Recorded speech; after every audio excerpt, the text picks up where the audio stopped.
All right, you guys, we made it to Friday. I am so sorry that we are running late. Today has been an insane day, and it seems to only be getting crazier. So first, we're going to jump right back into our series because we left you on a bit of a cliffhanger. We showed you this side by side of current President Emmanuel Macron and a person who is supposed to be Brigitte's nephew, his wife's nephew, but these two people who are not supposed to be in any way related look way too much alike. Is this just a coincidence? Well, you will soon come to realize that there are a lot of strange coincidences that just keep arising when it comes to the Macrons and their mysterious backgrounds. So welcome back to our Becoming Brigitte series.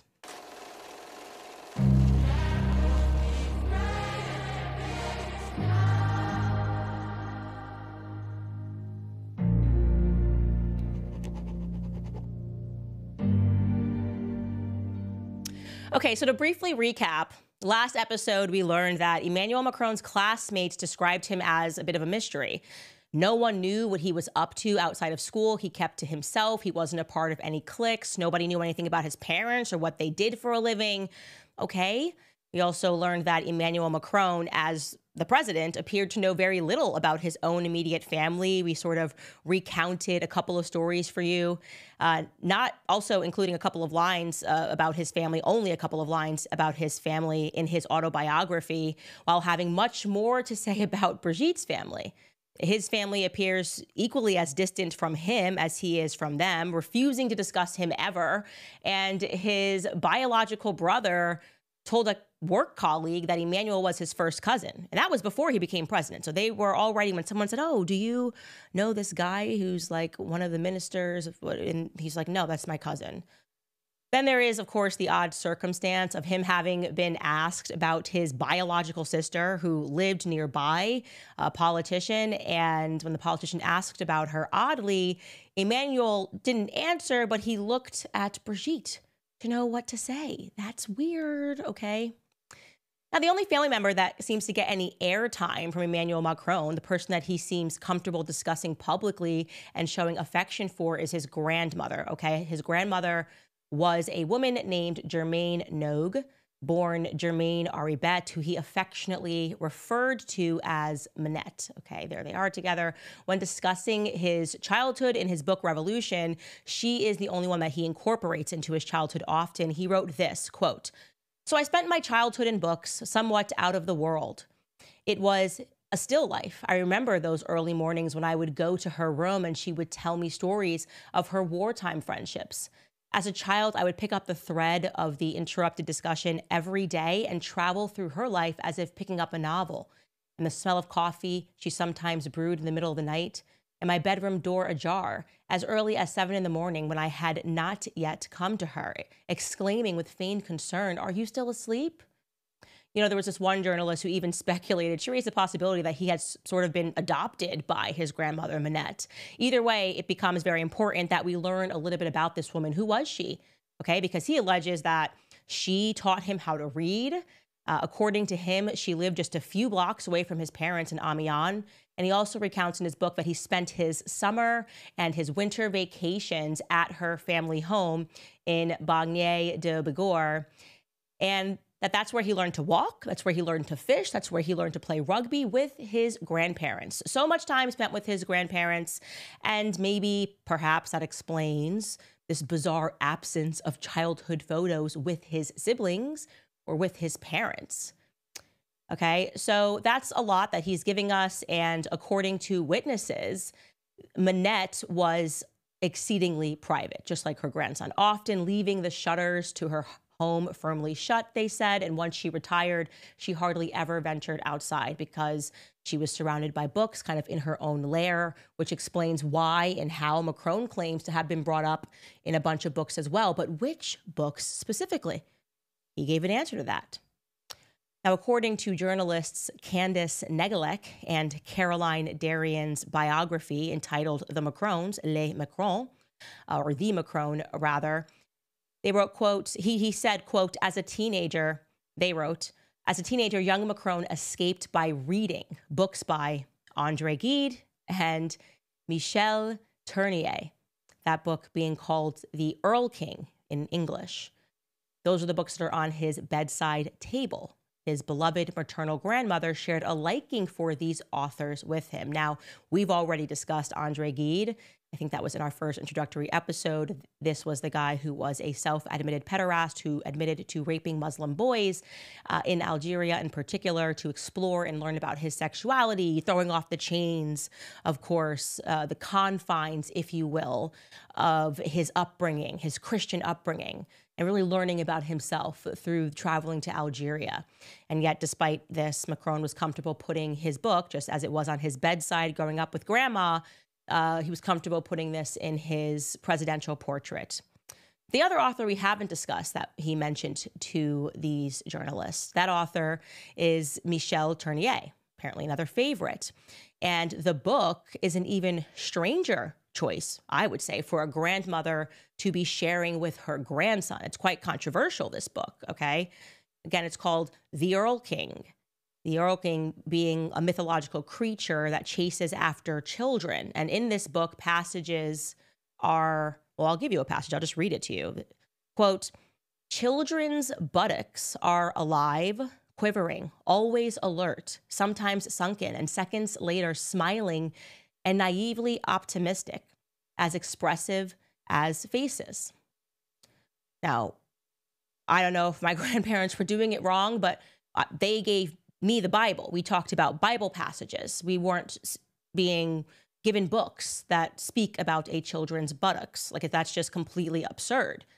In that book, the book's protagonist discusses children that are advanced for their age, right? And this is a quote from that book: "The category of children with surprising intellectual maturity, who seem to have read and understood everything from birth, contradicting a physical immaturity that gives an air of ingenuity to everything that they say."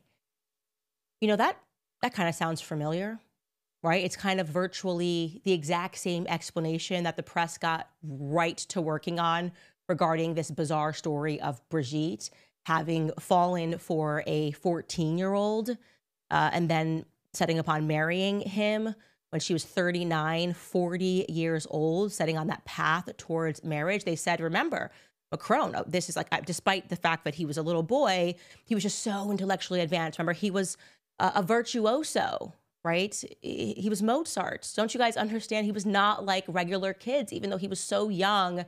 We don't want you to think about that. Yeah, it seems like that second author provides that explanation, which is not an explanation. It's one that should never have been accepted. Anyways, I should tell you that Manette died April 13th, and I'm sorry, but I forgot to write down the date here. I want to say it was in 2021. We will correct that, but the point is it's also April 13th, a day that Brigitte Macron was born. It's also the same day that the CIA's MK Ultra program was born. And if you've been watching my new series, I am borderline obsessed with learning everything that I can about the MK Ultra program. And this is not a discussion that should just be taking place in America. You know, learning about the programs of our deep states, these very real programs that existed and that we don't learn about in school, is a terrifying process. It's one of the reasons why I routinely promote that book, Chaos, because it ripped me into a new reality of understanding just how evil our governments have been, and I would argue are. There is no conspiracy here. The MK Ultra was real. The government was obsessed with all of these different programs. Really, the main point of them trying to condition the brain, trying to brainwash people, sometimes through isolation, which it sounds like Emmanuel Macron spent a ton of time isolated throughout his childhood. I mean, he's acknowledging that he lived through books, and his friends are acknowledging, or should be friends, are acknowledging that he was kind of a loner and on his own. So they would experiment psychologically through isolation, through drugs, you know, LSD, drugging people to see if they could get them to commit crimes or to commit other acts unwittingly, essentially trying to establish a Manchurian candidate. Somebody that responds to cues, does what they want them to do without question, wondering if they could control, and using this, by the way, as a weapon of sorts. Like I said, it is so important for people to learn about that MK Ultra program and the different names that it took on. It like started earlier than when it was named the MK Ultra program and went on further. And ask yourself whether you really believe when they say they just discontinued it. They just were no longer interested in drugging soldiers and trying to see if they could kill people and programming people. Ask yourself if you believe that your government, who is capable of that kind of evil, is also capable of telling you the truth, that once they got caught, they just stopped it. And then also recognize that the majority of the documents pertaining to that program were destroyed. So we don't know just how global that program went. We don't know every element of that program. And if any person said that they were a part of that program, and many have, that person would be dismissed as evil or insane or lying. And one element of that program was, of course, sexual perversions, like committing a sexual assault in order to then establish how it impacts somebody's psyche. Truly evil stuff, okay? Now, earlier, I told you that Macron's alleged biological parents, you see here up on the screen, had some interesting jobs just off the bat. His father, Jean-Michel Macron, was a psychiatrist. And yes, of course, we know for a fact that psychiatrists have done some evil things, some very evil things throughout the years. Don't even get me started before I should actually get started, go onto a tangent about who Sigmund Freud was and how disturbing it is that he is taught within our school systems here in America as some sort of a hero, that he broke through modern psychiatry. Yeah, how much of a breakthrough and a contribution did he make? Again, we'll pause and talk about that in a different episode so as not to get lost. But yes, Daddy Macron was a psychiatrist, and his mother, Frances, she's very important there on the right, was a pediatrician. What an absolute combo for Emmanuel Macron growing up, right? Well, interestingly enough, something very interesting was discovered about his mother, Francoise. Sorry, I think I said Frances, Francoise. Now, we told you she was a pediatrician who also served as a medical advisor to the Social Security office. Well, eventually something very interesting came up about her and her work for the Social Security Administration, okay? This I'm going to read straight from journalist Xavier Poussard's upcoming book, which he is going to be available on Amazon. If in case you want to skip through to the end of the story and see where it ends. He writes, quote, "Faced with the wall of Emmanuel Macron's childhood, we decided to screen it meticulously with this question in mind. Why did the family refuse to respond to journalists' requests? And why did they need Brigitte's approval? A hearing at the French National Assembly caught our attention. It was that of Sylvain Telesfort. She was giving a testimony. Sylvain Telesfort was the president of the Institute for Intersexuality and Hermaphroditism and the Association of Europe. Now, she was born in Beauvais in 1956 under the name Sylvain Telesfort, and then changed her name to Sylvain by a court ruling in Paris on May 15, 2007. So actually, Sylvain was born a he, and he incidentally revealed to the French National Assembly that he had been given administrative support in his gender transition by a senior doctor at the Primary Health Insurance Fund, Dr. Yep, you guessed it, Francoise Macron, also known as Emmanuel Macron's mother. So a person who had transitioned suddenly testifies and says, actually, yeah, the person that assisted me in doing that was Dr. Nogue. Francoise Macron actually assisted me with this transition. So we know that that took place, that she was involved in supporting gender transitions. The question then remained whether this was simply a unique case or whether Macron's mother had been involved in this category of work, assisting people who were transgendered more extensively. And the answer came out last year when an intersex individual, goes by the name Alexandra, described how she had benefited from, quote, waivers granted by the National Referral Advisor, Dr. Francoise Macron Nogue, who, it must be said, is the mother of the current president. She has done a tremendous amount of work following all kinds of generations of people like me, granting subsidies so that we can have access to the best specialists, so that we can take our time, and so that in everyday life, we are not on the margins. If people were rejected by their families, she would find them a small room, and they would receive a disability pension for the duration of the trip. In short, it was very, very well organized. I don't understand why people despise this protocol, end quote. In the second interview, she explained that Françoise Nogue was concerned with a particular pathology known as primary congenital pseudo-hermaphroditism.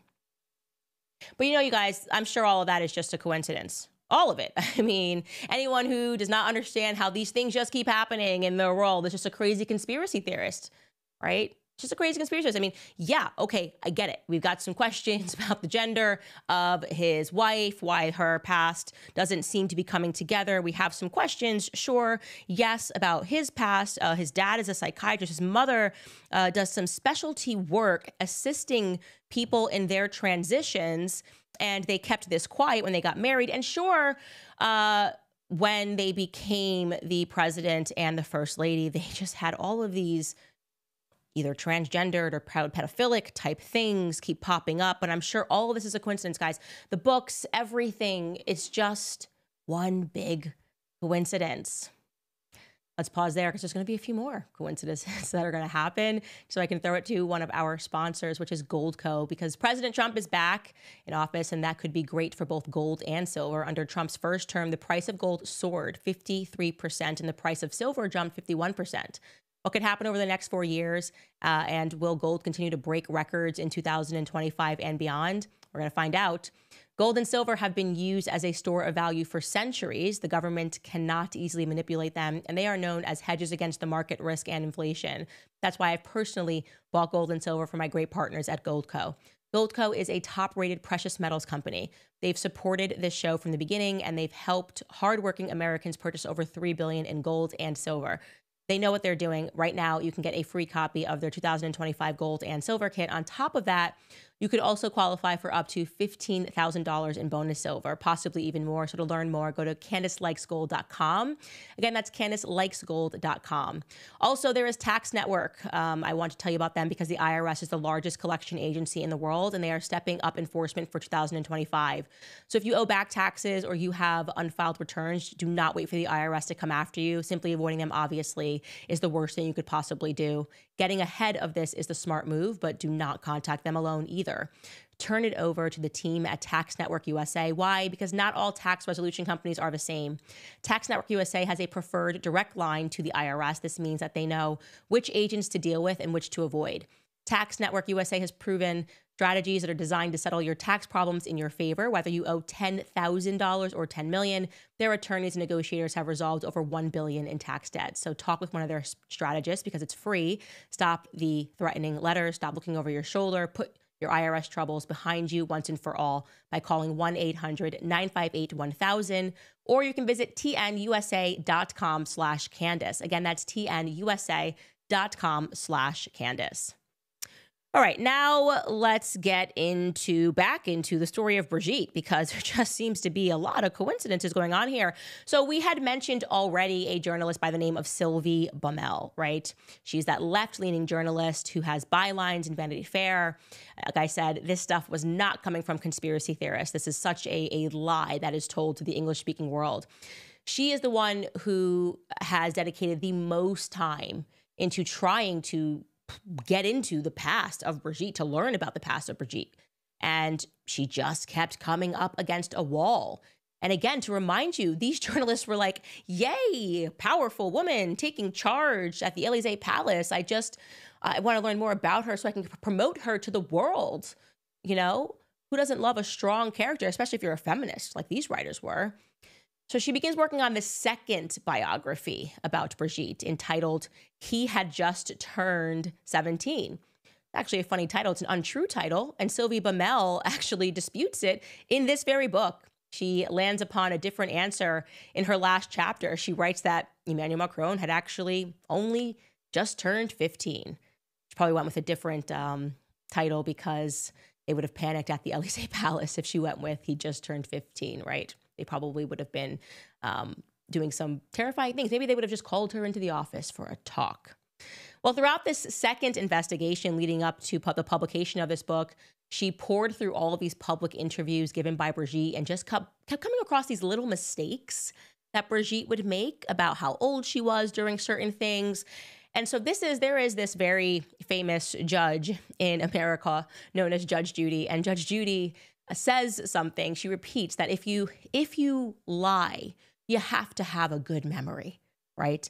If you don't lie, you don't have to have a good memory because it's just true. So you don't have to be like, oh, what did I tell this person? What did I say? And make all these little errors. So one mistake that Brigitte made in this long biographical interview that she gave to Elle magazine was regarding her older sister, her late sister, Mary Vaughn, who had died in a car accident. And now when Brigitte gave this interview, she said that it was, sort of this traumatic thing that was ingrained in her mind, that she was 8 years old at the time of her sister's death, and that she carried her sister around with her every single day of her life. She also stated that her niece died a year later at the age of 6. So Xavier Poussard was very troubled by this. First and foremost, right away, Sylvie Bamel was able to determine that actually, no, she wasn't 6 when her sister died. She was 8. Now, that's just a 2-year difference. But I feel that by the time you're 8, if something that big happens in your life, you don't really mess up the date by 2 years. Like, it would just be a very raw memory, but maybe it was just a mistake. But regarding that second person that she says died, the niece that allegedly died a year later, so this would be back-to-back big deaths in the family, he was just going, I don't see that anywhere. And he thought that that was strange because there had been so much written about Brigitte's nieces, and yet there was no mention of one who had died anywhere. So he got right to work researching it, and finally, at long last, he was able to confirm by visiting a family plot that Brigitte's family had, that there was a niece named Sylvie who had passed away following a surgery in 1996. Okay, great. Phew. But that was nearly 6 years after her sister Mary Vaughn had died. Not 1 year, but 6. Now that's a huge difference. So what was going on? Anyways, Sylvie Bamel's main focus on this second book was really trying to learn more about Brigitte's first husband, Andre Louis Ozier, right? That's the banker that she had married when she was 21 years old, the guy who had his wife rather dramatically stolen from him by a teenager, virtuoso Mozart type guy. I mean, that's gotta hurt. And no one could get in touch with him. Remember, we spoke about Virginie Linhart, that documentary filmmaker, who similarly said this was like a black hole. She referred to him as the Elysee Palace's best kept secret. No one could get through.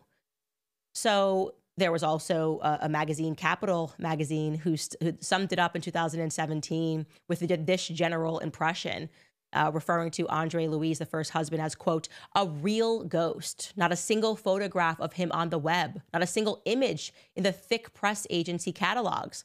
Biographies barely mention his career as a banker. What ever happened to Brigitte Macron's ex-husband? So having renewed her investigation again, Sylvie Bamel, she also remarked how weird it was that this man who had worked at 2 big banks, one of them being Credit du Nord, seemingly left the industry without a trace. She wrote in her book that it was, quote, like an episode of Black Mirror, where the president's offices have found a way to penetrate the brains of his former acquaintances and erase everything. Prior to the release of her book, Sylvie decided to release a few excerpts from her book, okay, in this magazine called Le Point. And then suddenly, at long last, in that magazine, in April of 2019, ahead of her book publication, a wedding photo, emerged from Brigitte's first marriage. So they're now in office, and then we are now 2 years that they've been in office about, and here we go, ta-da. Actually, I guess you could say a year and 3 months. Ta-da, boom, here is a picture from Brigitte's first marriage, allegedly. Here it is. Here's the photo. I want you to look at it. Just take a look at that photo. We're told that's Andre Louis, and that's Brigitte Trogneux. Now, I have to tell you, I am not a facial recognition software, but that woman, we can keep this up for a bit, guys, does not look to me like the current First Lady Brigitte Macron. Okay, I know faces change, but that does not look to me like the current First Lady Brigitte Macron. Okay, just take a look at this side by side. Shortly after, begins a career Maybe I could say these people are related, but just checking it, I'd say, nope. What happened to your teeth? Did you start smoking crack? This is not, who is this person in this photo?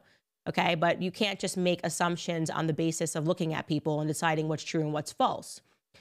And we do, by the way, they were able to find, Sylvie Bamel was able to find a marriage certificate, which certifies that in Le Ticket, somebody named Brigitte Trogneau definitely did marry someone named Andre Louis Ozier on June 22nd, 1974. So that checks out.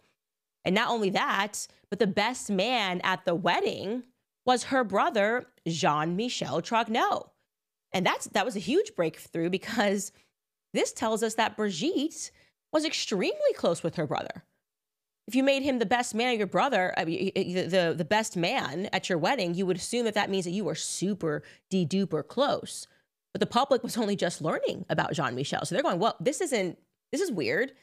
Why did you fundamentally erase him from your life? Like, is this like the worst family feud ever once you became the first lady? Yeah, that seems a bit strange. So here are some more weird facts that I'm going to share with you. In our legal letter, we specifically asked Brigitte Macron, well ahead of today's publication, to confirm to us in writing that she, the current First Lady of France, is in fact the woman that is pictured in this photo. And she refused to answer our question. Okay, here it is. We've got this letter. She refused specifically to answer the question as to whether or not that was her. You see number 8, is Brigitte Macron the same person pictured in the Ozier wedding photo? No response. And what's more interesting is that it's not the first time that she refused to answer that basic question. She also refused to provide a basic answer to that question in a court case, a defamation case against the journalist Natasha Ray. You've been hearing about this. She won in defamation case. Well, now I'm going to tell you the details here of how Natasha Ray lost a defamation case. Not to her claim that Brigitte Macron was a man or lived as a man before transitioning, if you will, to Brigitte Macron, but rather by getting details wrong, okay? By speculating. She looked at this photo of Andre Louis Ozier in the wedding, and she, in her mind, said, I don't think this guy ever existed. And actually, the man in that photo looks much more to me like a different guy named Louis Andre. Yeah, literally just flip the name. So you have Andre Louis in the photo. She thought that in that photo was actually Louis Andre, who is in fact his first cousin. So she speculated. She just made that assertion. Like, that's not, they're just pretending, and that's whoever it is that his first cousin married. But Natasha was in fact wrong, okay? So the Élysée Palace called up Louis Andre, had a conversation, and encouraged him to sue her for defamation, which he did. So again, I want to be very clear. What was at root in that defamation case? It was not whether or not Brigitte Macron was born a male. And I also want to be clear here that that defamation case would not have taken place were it not for the intervention of the Élysée Palace, promising that they would join in on the lawsuit, even though they never did. Now, how do we know they did that?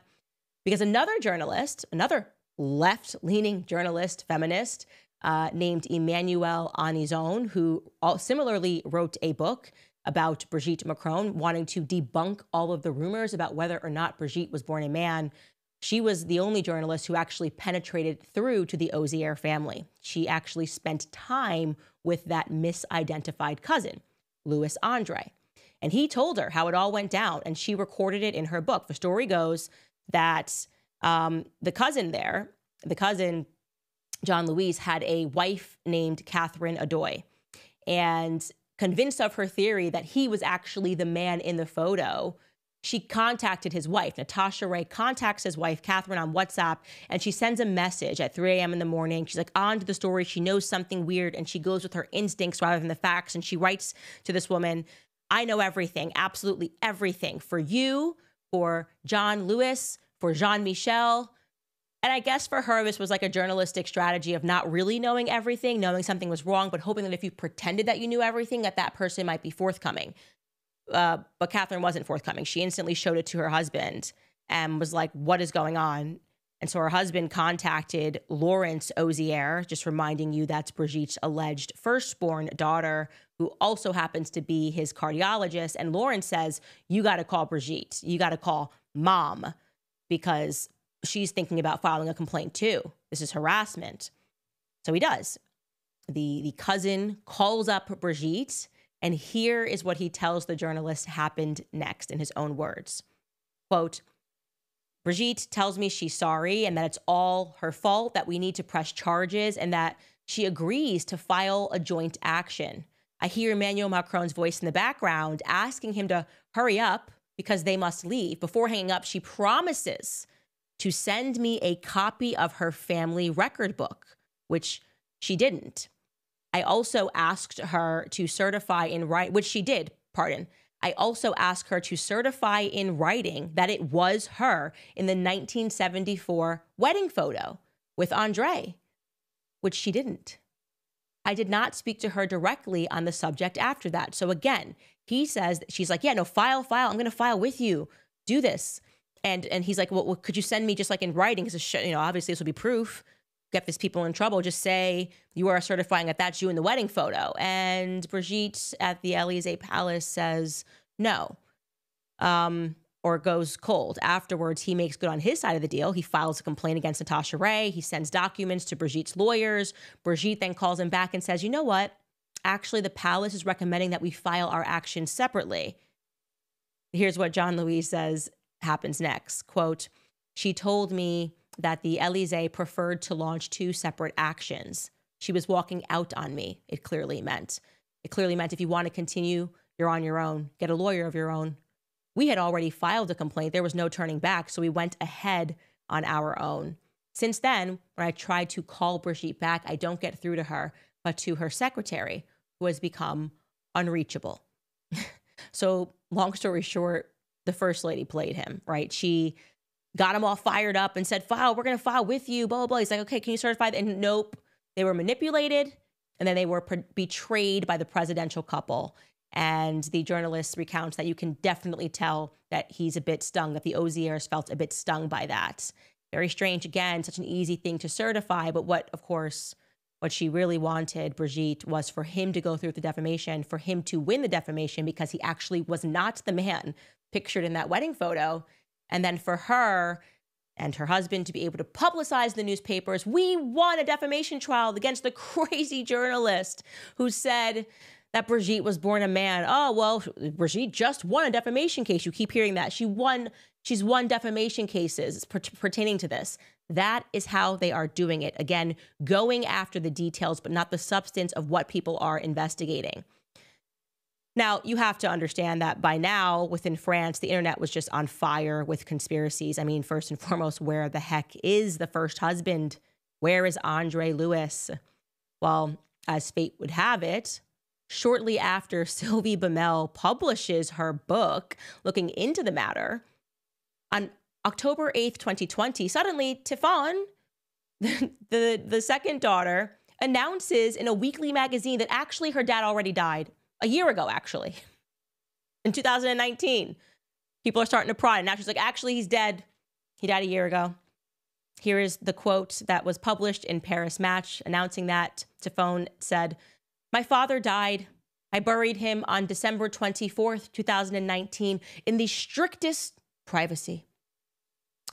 How convenient. How convenient, right? That, like, I don't know, the First Lady's first husband, who everybody's starting to look into, just drops dead right at the moment where people realize something's going on here.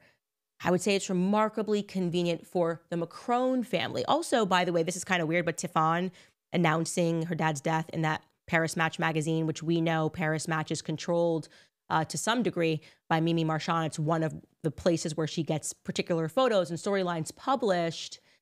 Well, what's even stranger is that Tiffany got the details wrong about her dad's death. Yeah, isn't that really weird? One, he was not buried at all. He was cremated, and his cremation date was not on the 24th, as she said, but 4 days later on December 28th. How odd. Maybe the journalist just made a mistake. Another weird coincidence happening in this never-ending saga.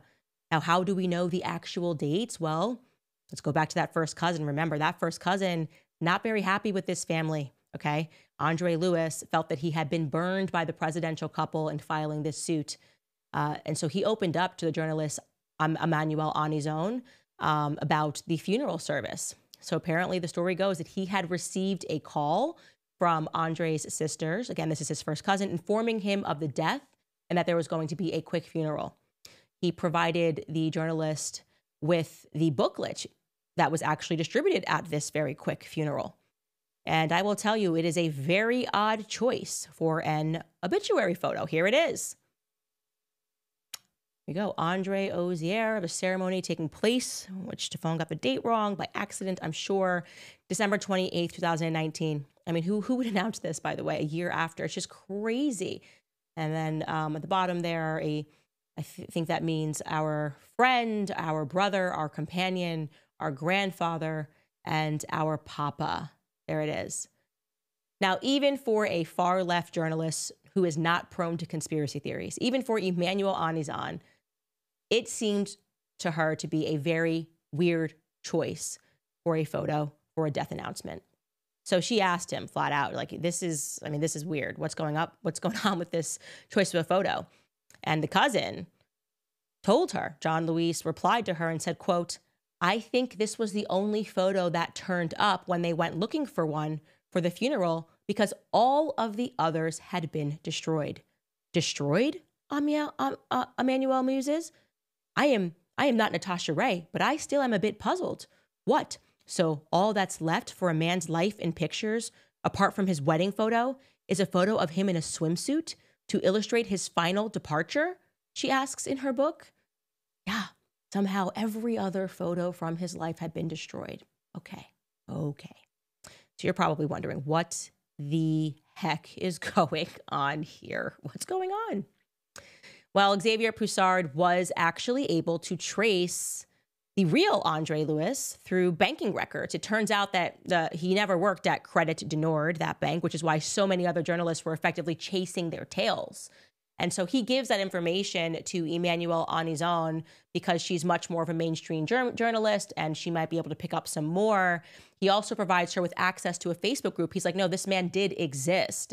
And it's filled with John Luis's old work colleagues from the bank that he actually worked at. And he's helping her to assuage her suspicions and doubts that this man plausibly maybe never even existed. And here is how Emmanuel Anizan concludes the chapter of the story of her research into him. And this is, again, about the husband, Brigitte's first husband, Andre Louis Ozier. She wrote, quote, his sisters wouldn't talk to me, nor his children, so I called a few former colleagues via Facebook groups of former bankers. They all speak enthusiastically of Day, kind, cult, polite, who talked a lot about his children whom he adored. Day, who smoked too much, whom they felt was lonely, devastated. One of them sent me a professional collection of portraits from the mid-2000s where Andre poses serious in a suit and a tie among his colleagues at the Amiens bank branch. The 1974 groom is clearly recognizable, even if he has started to lose his hair. These colleagues kept in touch with each other after retirement, but not him, who cut all ties with them too. Andre Ozier has disappeared from the radar's scope. For my part, I tried to contact members of the Ozier family, but no one wanted to reply. Susan Spray, John Luis Ozier's first wife, even hurriedly hung up the phone on me when I told her I was interested in Brigitte Macron. Ah, yes, no, thank you. No, thank you, sir. Ooh la la, no, goodbye. Click. Elsewhere, John Luis, who attended the funeral, tells her that it took place, quote, just 4 days after the death.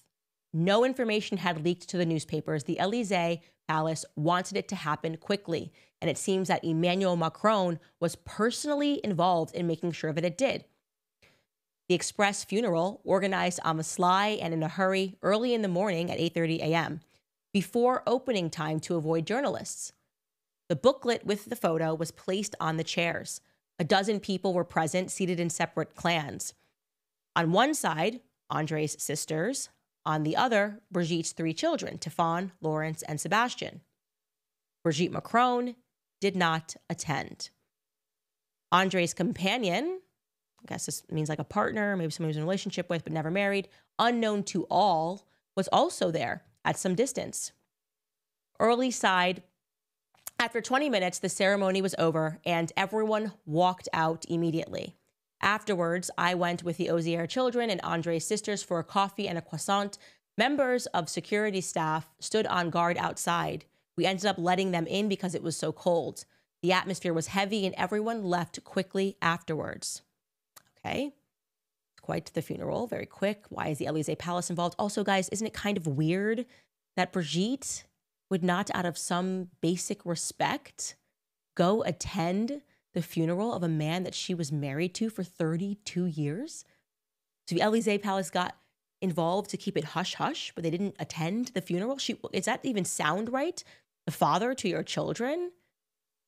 Also, and this is incredible, according to the first cousin, John Lewis, at the funeral, he spoke to Andre's partner, who told him that he had found tickets to Africa in Andre's jacket pocket, plus a large amount of money in it.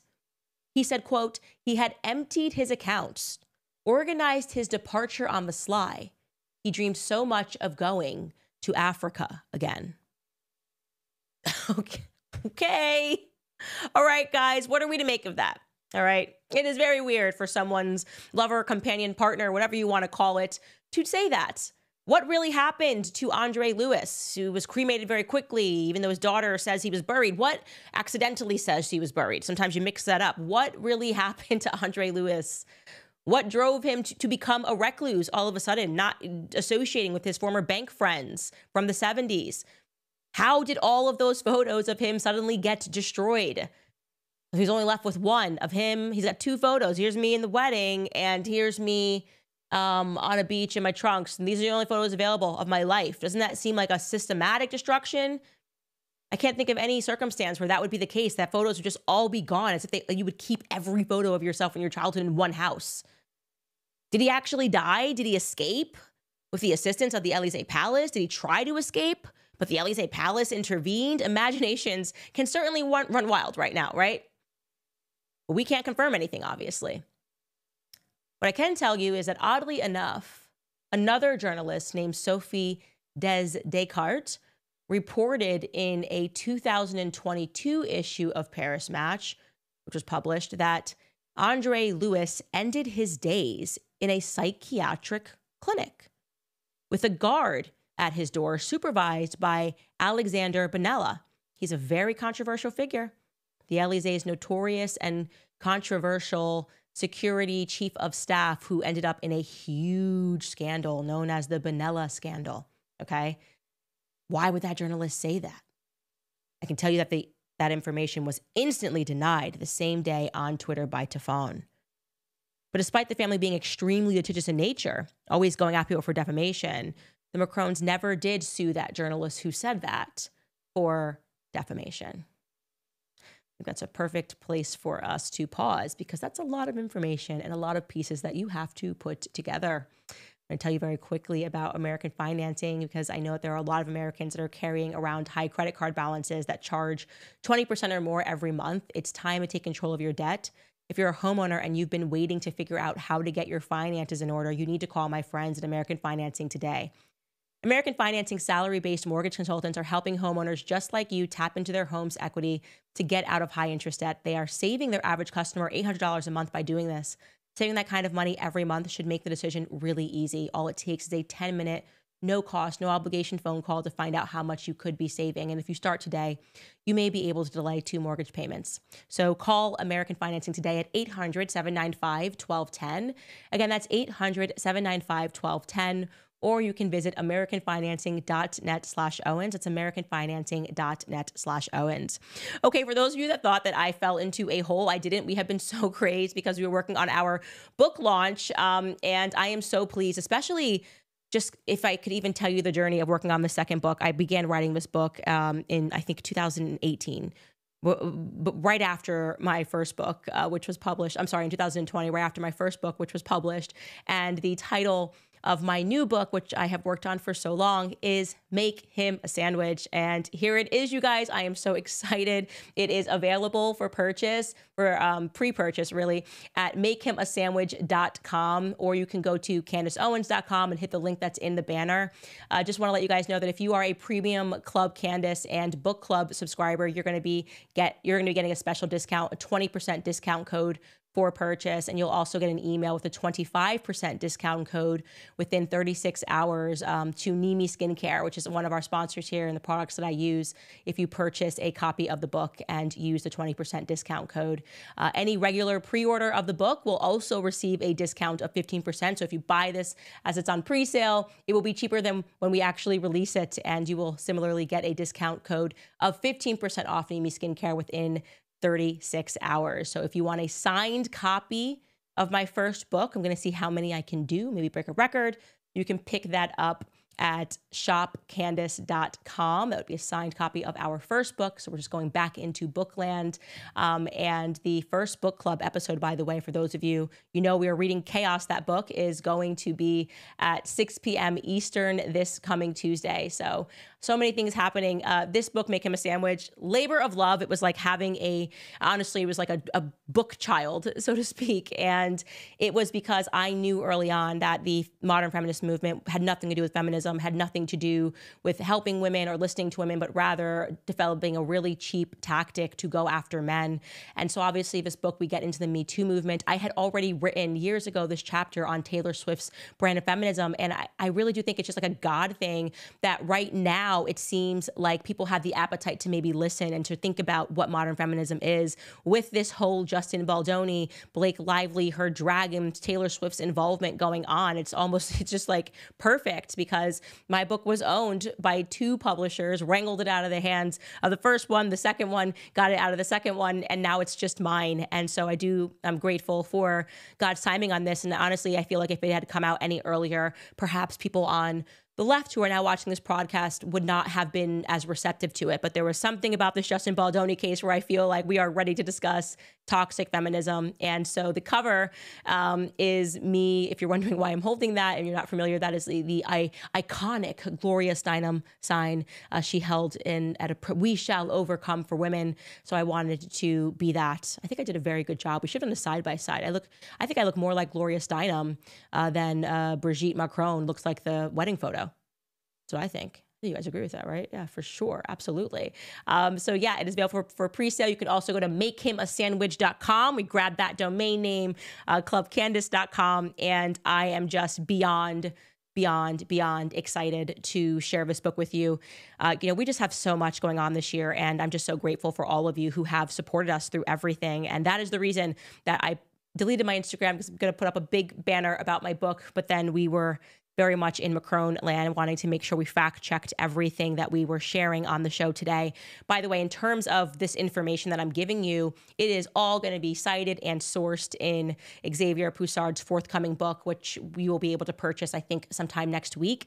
He is a methodical creature is what I could tell you. Like his method is incredible, and he was obsessive about this case. He's dedicated years of his life and has given up so much. Truly a journalist that has gone out of style and out of fashion, like a journalist committed to the truth by any means necessary and willing to give up a lot for it. He really has given up so much of it. So it's a very exciting time. And yeah, I'm going to look at some of your questions, and I hope that everything that I gave you is clear. It's why we had to make this a series, because you can only kind of digest so much at a time. Do you know what I mean? Like, it's just crazy. You're like, oh, the mom is also involved in transgender stuff and this and that. And it's the gaslighting of the public for me. The way that they gaslight us and pretend there's nothing there.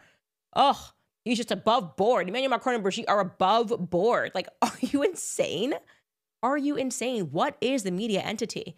It will literally having you hate people that are trying to shed light and adoring people who are covering our world in such darkness, Anyways, getting to your comments, Autumn Coffee writes, coincidence that every single world leader is soulless and spineless? We accidentally learned of Epstein. Imagine what we don't know. Do you think anyone will save the world? Would you consider running for office? Guys, I hate to tell you, but there is an Epstein connection in this story. We haven't gotten to it yet. Epstein was Mr. International. And that's why I said there are global considerations for what is happening in France right now. It is all connected. And yeah, so you're jumping ahead, Autumn Coffee. Carrie writes, I am hooked on this story. Just ordered your book too. Thank you so much.